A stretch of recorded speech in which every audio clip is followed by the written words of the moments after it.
All right, guys, welcome back to the Fly Shop. This is Alex here at Tailwater Fly Shop, and today we're talking about the Scott Wave, the all-new all-water option from Scott. This is taking the place of the Scott Tidal.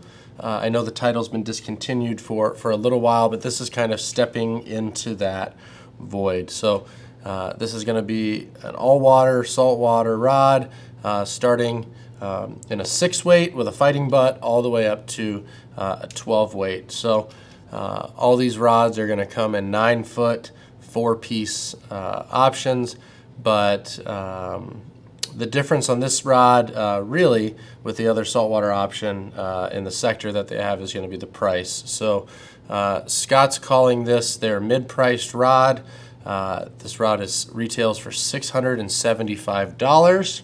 So whether or not you think that's mid-priced or not, well, Scott says it's their mid-priced rod, but it's definitely on the upper end of mid-priced. So here's what you're getting with this rod. We'll start at the bottom, okay? So this is actually a 7-weight model, okay? The reason I grabbed the 7-weight model is because that's the model that I own.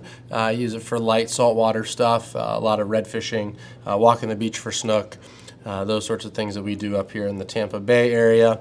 But one thing that you'll notice right away about this rod that doesn't really look like other Scott rods is this reel seat. So what they've done is this is a carbon fiber reel seat. So it's got a carbon fiber insert, which really just helps save some weight in the reel seat because there's less metal down here. So it's a carbon insert with a fully anodized aluminum double up and locking reel seat. Pretty standard in the saltwater game.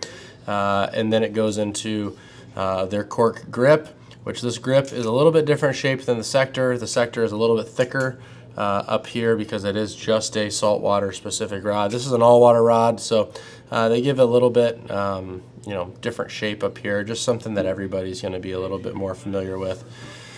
Moving into the blank, it's going to be a typical Scott look in the blank, okay? So the unsanded, unfinished blank. I don't know if we can get up close enough to see the wraps on here, but the cool thing is you actually can see the wraps on this blank. When you run your fingers up it, it's a little bit rough. It's not, super smooth. And then you have the handwritten Scott brand model, and then the handwritten serial number on the back. So we'll move up into these guides. So these are like a ceramic insert, stainless guide, like a chrome guide. What's nice about these, especially for saltwater, these ceramic inserts, is if you're standing there on the deck of a boat, the salt dries on your fly line, it can get really sticky on those full metal recoil guides a little bit. So what this ceramic insert does a little bit is it just helps your guides and your line always feel slick. Or if you're using clear line, the clear fly line works a lot better on these ceramic inserts than the full metal. Then we'll move up to the stripping guides, stainless chrome, not stripping guides, to the snake guides, stainless chrome snake guides, and pretty industry standard, going to be corrosion resistant, just rinse it off. This is a really nice looking rod though, so it has that typical Scott, like that dark gray, black, unfinished blank look, and then you got these deep blue wraps on it with the little bit lighter blue accents. So it's a really nice looking rod. I will say, and we'll go cast this rod and talk about it, but this rod is really nice because one of the things that I really like about fishing on foot with this rod is you can pick line up out of the water with it pretty easily. So if you make a really long cast at a redfish or bonefish or a snook and you might not have landed on the money or the fish moved, it's easy to pick line up from about 30, 35 feet out if it's laying in the water. And this rod has plenty of power to be able to take care of that. So we're gonna go cast this thing and then we'll talk about it. All right, so we're out here with the 7-weight and we're just pulling along a mangrove shoreline and really putting this rod to the test in terms of its accuracy and its stability, and also being able to turn over a bigger fly, probably for a 7-weight. And I must say that this rod isn't like extremely fast. And it's not the most accurate rod I've ever thrown, but what I will say is that it feels very consistent. Okay, I guess that's a good word. And when I say consistent, I mean it doesn't really matter how much line I have out. The flex feels the same. It doesn't feel like I'm going to lose the loop at all. But this is going to be one of those rods that kind of does everything well, but doesn't do anything great. So this does feel like a Scott rod. Okay, has the nice components, has the unsanded blank on there, and it does feel like a nice, you know, upper tier rod. It's just one of those rods like, hey, if you're looking to have one rod to do kind of everything that you need it to, this is going to be it. It's going to be able to do whatever you want it to do, and maybe not be great at one thing, but be good at kind of anything that you asked it to do. So let's just talk about some feel really quick with it.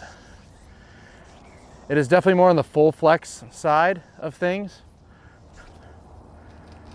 It does shoot pretty well. You start to lose the loop a little bit, kind of around that 60-foot mark, I would say. So definitely not a rod that you want to go out and like, I wouldn't fish this in super heavy wind. I wouldn't fish this in something that I need ridiculously high line speed. But if you need something that you're going to be able to have a lot of feel on, whether you're beating the mangroves or whether you're wading around and you're taking short shots at redfish, or even like walking the beach for snook, I think that this rod's going to be, you know, do a pretty good job. And we are fishing the 7-weight, and I do have a weighted fly on, so I think this rod would probably maybe perform a little bit better with a lighter, smaller fly. So if it was, you're looking for like a bonefish rod or something like that you were throwing tiny flies, but just in the wind and in high wind, I definitely think that you still shouldn't use a really heavy fly line. I think that a true grain weight fly line is going to pair well with this. Let's talk about line pickup really quick. Definitely not the most powerful rod that I've ever thrown when you're picking up line. So, but you know, at 20 feet with the fly that's on the bottom, it's definitely doable. I would say it's going to have a tough time picking up line at, you know, 30+ feet or even in that 40-foot range, but it's a rod that, again, it's going to do everything pretty well. It's just not going to be necessarily great at anything. For somebody that, you know, fishes really tiny flies, or somebody that, you know, really likes a Scott product, then this definitely has that Scott feel. Okay, it does definitely feel like a Scott fly rod. Has that, you know, flex profile, more mid flex, but still recovers pretty well. But definitely not the fastest rod. But again, it's probably not going to replace anything in my arsenal, but it is going to be a rod that I definitely think has its place. And you know, it's $675. Yes, it's expensive, but it allows you to get a nice Scott rod for under $1,000.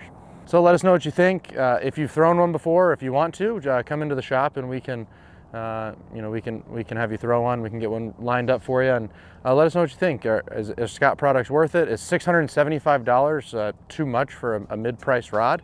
And just let us know what you think. Make sure you like the video and subscribe to the channel.